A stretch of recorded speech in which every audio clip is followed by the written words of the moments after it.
Ladies, gents, boys and girls, Papa Smoke come back again with another video. Okay, so I promised you a video on making your magic manifest. So here it is. First of all, I never did that live with this topic because I got banned. My enemies, when they realise they can't touch me, and when they realise that what's happening to me was nothing to do with them and I'm pretty much healthy again now, they had a paddy and they got me banned by reporting like everything they could possible. But anyways, screw that. Let's get back on topic. So, making your magic manifest. A lot of people get frustrated with this. A lot of people, they follow things to the letter, or they talk to people and get advice, or they even buy work and nothing happens, and they wonder what's going wrong. Well, there are a few things you can do to help your magic manifest, but there are also a few things that get in the way of it manifesting. One of these things that gets in the way of it manifesting, and the most common, especially in today's society of instant gratification, is psychic retraction.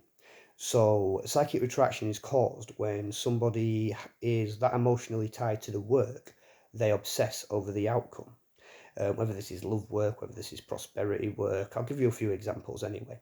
With love work, if you can't get that person out of your mind and out of your head and just move on and start improving your life, don't do it or don't buy it, because if you obsess over the love work, and over the situation, and maybe even fantasize about getting the relationship back together, what this does, is creates a link between you and the work that you've had done. And then throughout your day and throughout your life, if you hit a down part or a part where you have a negative interaction with somebody, those negative feelings go down that link, into the work, and they poison it and fill it with negative energy. And this can actually counteract the work to such the extent that the target you're trying to attract to you becomes repulsed by you, right? So with love work, you've got to be able to detach from the outcome. You've got to be able to stop having your fantasies about these people. You've got to be able to stop having a paddy about these people, and you've got to be able to live for you and live for your life in order to make it manifest. Now, let's look at another version of love work. Let's have a look at making love work manifest to draw a partner or to attract an ideal partner.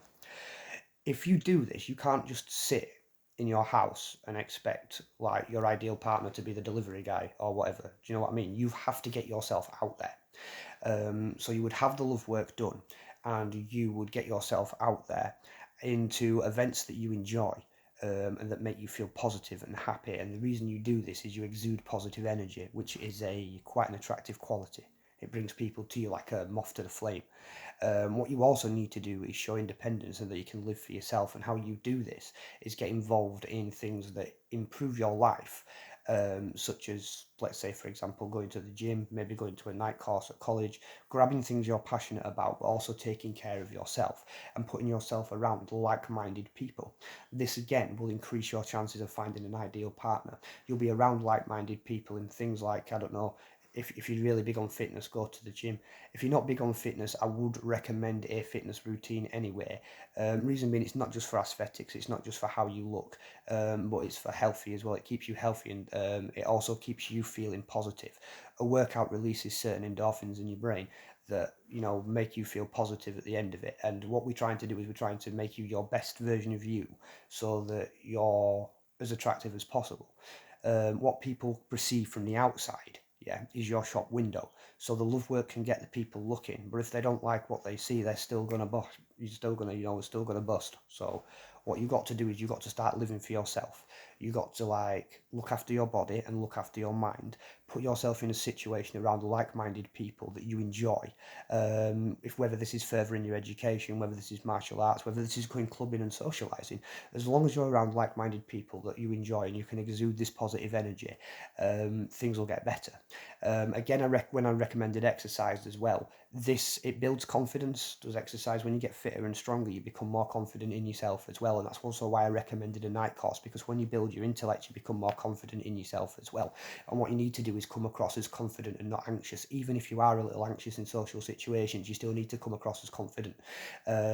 Not many people go after the shrinking violet, and usually the ones that do go after the shrinking violet are predatory assholes that need to be left. You want to be vibrant, confident, a fun person to be around and exude this positive energy. And this is what will draw the right person to you, that will treat you right and look after you, in conjunction with the love work. Now let's look at things from another perspective. Let's look at things from a money work perspective. So in money work, you need to create as many plausible avenues as possible, similar to love work. Because, like I said, with the love work, I says go to gym, get yourself in situations with like-minded people, and socialise. Socialising online as well as physical. What that's doing is creating many different avenues for you to potentially meet the right person. Well, in money work, you create as many plausible avenues as you can for the money to come to you. Yeah, you don't just say, for example, have the money work done and buy a load of scratchers, or have the money work done and sit on the sofa and think you can drill Fortnite and get sponsored. Do you know what I mean? You don't be doing this shit, right? You can be doing this shit, but do this shit in conjunction with other things that are plausible and that are actually going to make the money and not cost the money. Do you know what I mean? So whether that's finding work, and then when you find a work and got a wage coming in, like looking for things you can invest in. If you have the money work done, these opportunities will present themselves to you. So you keep your ears open for these opportunities to come in, and you grab them, and you invest your time and effort into them. Because in magic helps things manifest, but the more effort you put in to help it, the more plausible avenues you cause to help it, the better, right? So yeah, it's all about putting the effort in order to get the maximum effect out of your manifestations. Yeah, I mean, don't get me wrong, I'm not saying if you put the effort in you'll end up a billionaire, but you'll end up comfortable. Do you know what I mean? You just need to put the effort in, and use a bit of common sense as well as working on your manifestations. And like I said, same for love work. With the money work, you need to let go of the outcome, right? So instead of fixating and fantasizing on what you do with the money, or why you need the money, or even worrying about why you need the money, yeah, instead focus on getting it. That's your mindset. That's in your mind. Don't even think about you've had the work done. Just focus on getting the money. Focus on getting it done. Yeah, right. So let's move on to another kind of work, right? Sort of like dark works and domination. A lot of people put dark works and domination on people that are affecting their day-to-day lives, and they're in their personal space and personal microcosm, yeah, right? What you need to do when you put dark work on people, yeah, is you need to break the fucking circle of abuse. And how you do this is, unfortunately, you've got to grow a pair. So you put the situation, every time you have a negative encounter with this person, now you stand up for yourself. Now, I'm not abdicating physical violence, I'm abdicating showing them that you're not intimidated by them anymore. Yeah, right? You don't show them you've had the dark work done on them. You don't tell them they've had the dark work done on them. You don't let them find the dark work to be done. Yeah, and don't be doing it on people in your own household and shit, because it might backlash and affect you. And if you're doing it with people with children and something attaches to a child, that's on you. But if you're doing the dark work to people, yeah, right, and they're in your face, let's say it's somebody at work, and they're in your face and they're a bit of a dickhead, you need to show them you're not intimidated by them, yeah, right, and let it hit them, right, never let them know it's been done, never let them see it's been done, never let them find it's been done, yeah, at the same time though, when I say you need to show them you're not intimidated and don't beat the face in and get fired, you know what I mean, just show them you're not going to put up with the bullying no more. Say, listen, you can't talk to me like this. Stand up for yourself a little bit. Because if you show a sign of weakness or intimidation to them, let's say you've had a bad encounter with them, and you're thinking, oh God, I wish this dark work could hit them, which is wrong because it's causing a link to the work, which could cause psychic retraction anyway. But this is the example. So you're going, oh, I wish this fucking dark work could hurry up and hit them. Link straight to the work, yeah, and then you say, for example, you have another encounter with them where you back down to them because they've intimidated you. That intimidation energy is going straight down that link to the work, and it's making the work softer on the target. Yeah, this is which why you need to be like, I ain't intimidated by you, and right, fucking. At the same time, though, don't do anything dumb to get yourself sacked. If this is a boss that's been harsh with you and picking on you, yeah, just play the silent assassin and say, yeah, all right, then, really sorry about that. I'll fix my performance, but don't fucking back down. If they start effing and bland, you say, listen, I understand what your problem is, and I'll fix it. I'm sorry about that, but don't be talking to me like that. I'm a human being. Do you know what I mean? Something you can get away with that doesn't put yourself in a worse situation. There's a difference between backing down and playing the silent assassin too. Sometimes you tell a motherfucker what they want to hear because you're waiting for something to hit them across the back of their head, yeah? So that's another thing with dark work. Don't mouth off about it. Don't say, I've done this to you and show them it and stuff. Now, I know you're all going to write in the comments, I do that. Well, no, actually, I don't. What I do is when it's hit the target already, when it's already manifested, then I go, yo, that was me, and this is why I did it. Yeah, right? There's a difference for that. You can claim after it's hit them, you can tell them because it's hit them. But once you've sent it out, until it hits them, don't say shit. Don't let anyone see shit. Don't fucking, especially the target, don't let them find it, and it'll manifest on them.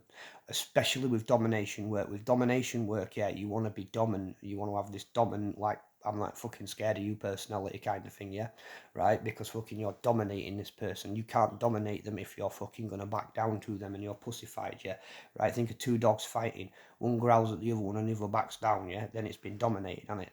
You know, there's probably not going to be a fight because that one can get what it wants.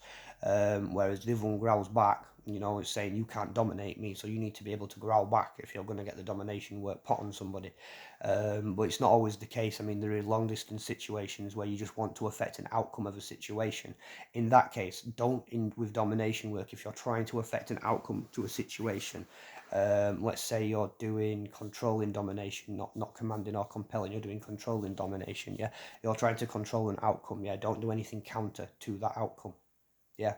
So your actions in your work also affect the outcome. So whatever, and this is for all works actually, whatever you're trying to achieve, do not do anything counterproductive to that outcome, otherwise it will not happen. The same time with certain types of love work, like love bindings, for example, you do a love binding on your partner to keep them faithful. You've got to be faithful as well, because it's a contract between you two and Allah. Yeah, right. And if you're not faithful, you'll get punished. People's animals and stuff have gone missing, been killed in roadkill and stuff like that, because they've had a love binding put on someone and they thought, right, I can do what I want now, they're bound to me, and they've gone out and played away and they've been punished for it, yeah, right? So you've got to know what you're getting yourself into when you manifest your work as well, and when you speak to the spirits or buy the work, you need to know what you're getting yourself into, yeah, right, in order to abide by it, because if you don't abide by certain rules of the situations, the spirits will punish you, yeah. So that's a good thing to remember with the manifestations as well. But yeah, the main things are don't cause psychic retraction, so do the work and forget about it. What I do instantly after I've done client work or I've done work for myself is I like put some science fiction shit on or something, watch that for a bit, because it takes my mind straight into a other world with spaceships and lasers and all sorts of crap that's completely far away from what I was doing. And I even forget that I've done the work. I advise the customer to just go away and put it out of their mind and forget they've done it. This is why in the refund policy there's a psychic retraction clause, where if you obsess and stress over the work and constantly fixate on the outcome, yeah, it's void, because you're potentially causing damage to your own work. So don't cause psychic retraction. Yeah, right. This is how it will manifest. Create as many plausible avenues for your goal as possible. Yeah. Don't show doubt or negativity towards the work. If you're a skeptic and you're buying it just to see if it works, you need to go into it with an open mind. Don't go into it with a, oh, this ain't going to work anyway, kind of thing, because you'll offend the spirit and they'll think, fuck you, you're not getting what you want. Yeah. And don't be talking about if it works, if it works, if it works, because again, that's a sign of doubt. Yeah. That's saying, I don't really believe this is going to come through. In which case the spirit will say, well, if you don't believe it, fuck you. And it won't manifest it for you. It'll be like, well, why should I help you if you don't believe in me? Yeah. So don't doubt it.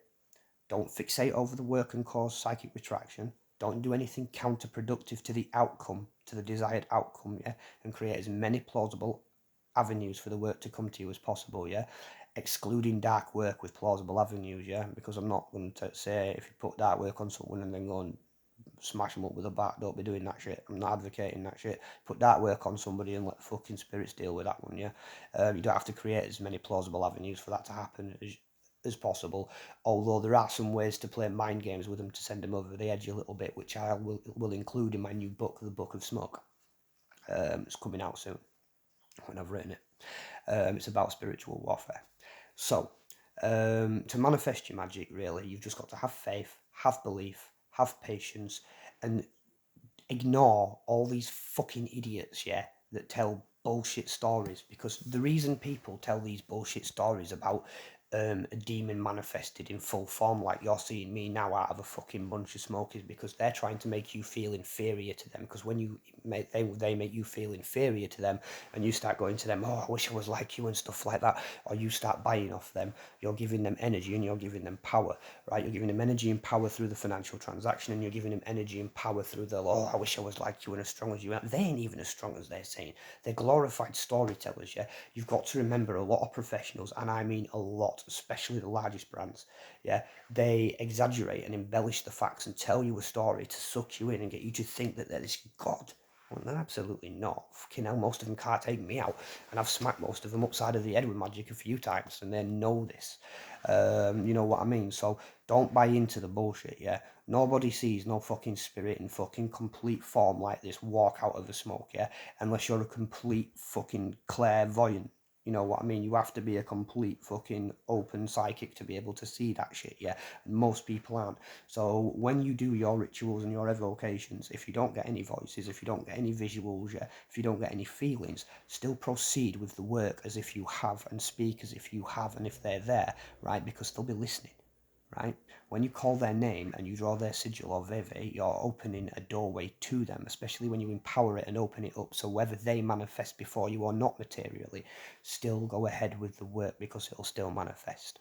Yeah, and don't doubt it. Don't think, oh, I must have done something wrong because it didn't jump out like in a book. No, bugger that shit. They're storybooks, most of them anyway. I know I've worked most of the path workings and rituals, and adapted them to my own ways and my own works. So, do you know what I mean? And most of them are absolute rubbish anyway. I'm not naming names because I don't want to cause any beef, but people know they are. So yeah, don't let other professionals' stories and YouTube videos and all this over embellishment put you off or demoralize you, because you have to be confident. Yeah, you have to make this happen. That's what you're doing. You're making magic manifest, yeah, and you can't make shit happen if you ain't confident. You got to take that and say, this is mine, the outcome is done. Okay, so don't believe in yourself, basically, and believe in yourself and your own power, but also always respect the spirits, always keep your promises, always give them the offerings that are appropriate to them. Yeah. Any questions, hit me up in the comments or in my messenger. Don't do anything I wouldn't do, which won't leave you a right lot, to be honest. And this has been Magical Manifestations. Have a good one, ladies and gents. My hair looks terrible. I've got hat hair. Good night.